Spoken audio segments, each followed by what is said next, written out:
সকালবেলা ঘুম থেকে উঠে ফজরের সালাতটা আদায় করে নিলাম এবং তারপরে একটু আমার খোলা বেলকনিতে এসে দেখি মিষ্টি কোকিলের সুমধুর ডাক। আর এই ডাকটা শুনেই কিন্তু মনটা অনেকটা ফ্রেশ হয়ে গেল। তারপর ঘরে গেলাম।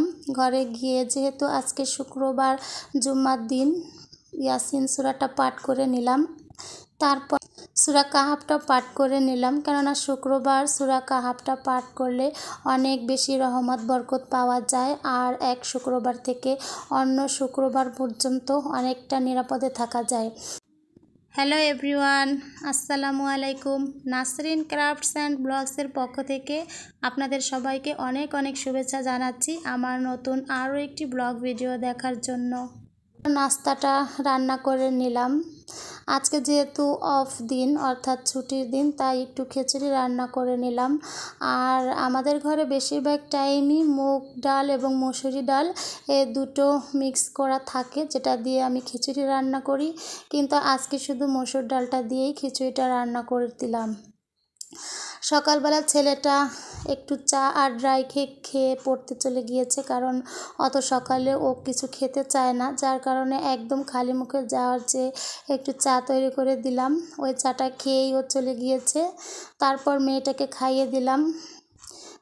সকালের সব কিছু গোছগাছ করার পর দুপুরের রান্নাটার জন্য রেডি হলাম। আর শুক্রবার মানেই কিন্তু অনেক কিছু। একে তো শুক্রবার অনেক ফজিলতপূর্ণ দিন, তার উপর বন্ধের দিন। আর বন্ধের দিন বা ছুটির দিন মানেই কিন্তু ছেলে মেয়েদের অনেক বেশি আবদার, আম্মু এটা রান্না করো, ওটা রান্না করো। অন্যান্য দিন বললে কিন্তু আমি বলি যে না, আজকে স্কুল টাইম থাকবে, টিচার আসবে, একটু ঝামেলাপূর্ণ রেসিপি না তৈরি করলেই হয়। কিন্তু যেহেতু আজকে বন্ধের দিন, খুব একটা বায়না ধরবে। এদিকে মেয়েটা একটু ফোনে রেসিপি দেখতে দেখতে হঠাৎ চিংড়ি মাছের মালাইকারি রেসিপিটা দেখে ফেললো। আর ঠিক তখনই ফোনটা নিয়ে এসে বলল, আম্মু আমাকে আজকে চিংড়ি মাছের মালাইকারি রেঁধে দিতে হবে। আজকে কিন্তু কোনো বাহানা শুনবো না, যেহেতু আজকে ছুটির দিন, তোমাকে কিন্তু এটা করেই দিতে হবে। আমি বললাম ঠিক আছে। আর ছেলে মেয়ে আবদার করলে কিন্তু সেটা না রাখতে পারলে পরবর্তীতে কিন্তু অনেকটা খারাপ লাগে, তাই মেয়ের আবদার রাখতেই কিন্তু চলে এলাম চিংড়ি মাছের মালাইকারি তৈরি করতে।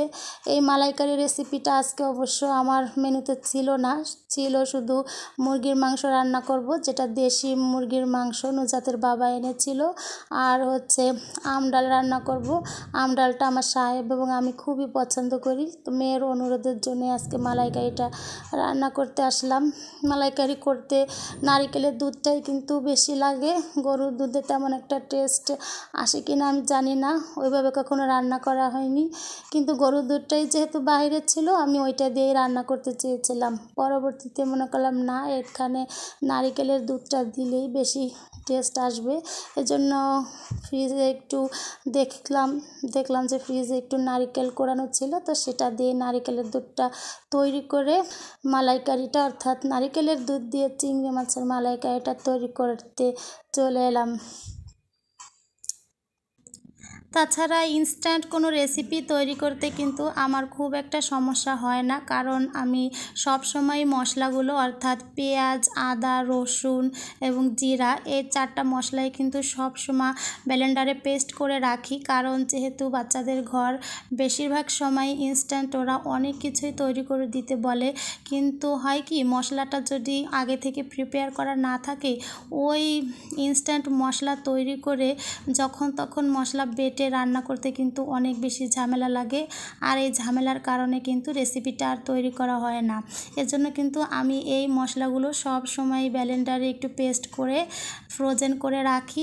আর একটা স্পেশাল মশলা, সেটা হচ্ছে আমি তেজপাতা, গোলমরিচ, দারুচিনি, এলাচ, লবঙ্গ, স্টার মশলা, এরকম কয়েকটা মশলা একসঙ্গে গরম করে একটু পাউডার করে রাখি ব্লেন্ডারে, যাতে যখন তখন যে কোনো রেসিপি তৈরি করতে পারি। আসলে বাচ্চাদের ঘর তো, বাচ্চারা যখন তখন এটা ওটা খেতে মনে চায়, বিশেষ করে রেসিপি, ঝাল ঝাল পাস্তা, এগুলোতে কিন্তু এ ধরনের মশলা ব্যবহার করলে খেতে একটু টেস্ট লাগে। তারপর হচ্ছে বিভিন্ন রকমের নাস্তা আইটেম, এগুলো তো প্রায়ই সন্ধ্যার সময় তৈরি করতে হয়, যার কারণে এই মশলাগুলো আগে থেকে তৈরি করে রাখি, যাতে ইনস্ট্যান্ট কোনো কিছু রান্না করা যায়। এই যে আমার সকল রান্না বাড়া শেষ।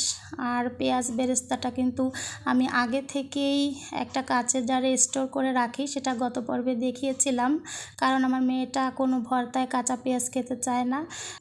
আর আজকে যে রান্নাগুলো করেছি সবগুলোই কিন্তু সরিষার তেল দিয়েই রান্না করেছি। প্রথম বাচ্চারা সরিষার তেলের রান্নাটা খেতে চাইতো না, কিন্তু এখন যেহেতু রেগুলার এই তেলটাই ইউজ করছি, যার কারণে খেতে খেতে ওদের অভ্যাস হয়ে গিয়েছে। আর সরিষার তেলটা রান্না করার আগে একটু গরম করে নিলে কিন্তু তেলের কাঁচা গন্ধটা থাকে না। এই তো রান্না বাড়া শেষ, সব কিছু টেবিলের উপরে আমি আস্তে আস্তে গুছিয়ে নিয়েছি। বাপ ছেলে নামাজ পড়ে এলেই ওদেরকে খেতে দিব। নামাজ পড়া শেষে সবাই বাসায় চলে এসেছে, এখন খেতে দিচ্ছি। ছেলেটাকে খেতে ডাকলাম, কিন্তু ও বলছে যে না, এখন খাওয়া দাওয়া করবো না, যেহেতু সকালবেলা ও টিউশন থেকে প্রায় 12:30টার দিকে এসেছে, যার কারণে ওই সময় ও খিচুড়ি আর ডিম ভাজাটা খেয়েছে, এজন্য এখন আর ওর ক্ষুধা নেই। তাই বাবা আর মেয়েকে আমি খেতে দিলাম। বাপ বেটি দুজনে মিলে এখন খাওয়া দাওয়া করছে। আর আমি তো এখন খেতে পারবো না, কারণ যেহেতু আমি সিয়াম পালন করছি, যার কারণে আমার এখন খাওয়া দাওয়া আর হবে না। ইফতারি করব সন্ধ্যার সময়, তখন খাওয়া দাওয়া করব। আর রমজান মাসে আমি যেমন আলহামদুলিল্লাহ 30 দিনই ইফতারি বানাই, কারণ তখন ছেলেটা, মেয়েটা, আমার হাজব্যান্ড এবং আমি 4 জনই রোজা থাকি, যার কারণে আমি প্রতিদিনই বিভিন্ন আইটেমের ইফতারি তৈরি করে থাকি। কিন্তু অন্যান্য সময় যেহেতু আমি একাই রোজা থাকি, যার জন্য আমার একার জন্য আর ইফতারি তৈরি করতে কিন্তু খুব একটা ভালো লাগে না। আর রমজান মাস ছাড়া অন্যান্য রোজায় ইফতারি তৈরি করে ইফতার করার সময় খেলে আমার কেমন যেন একটা গ্যাস্ট্রিক অনুভূতি হয়, যার কারণে আমি ইফতারটা খুব একটা বানাই না। কিন্তু ওই যে মাঝে মাঝে ছেলে মেয়ে বাহানা করে, বিশেষ করে আমার হাজবেন্ডই, যে একটু ইফতারি তৈরি করো, তোমার উসিলায় আমরাও একটু নাস্তা করি, ওই জন্য মাঝে মাঝে অনেক সময় বানাই, কিন্তু রেগুলার ওইভাবে আর ইফতারি তৈরি করা হয় না।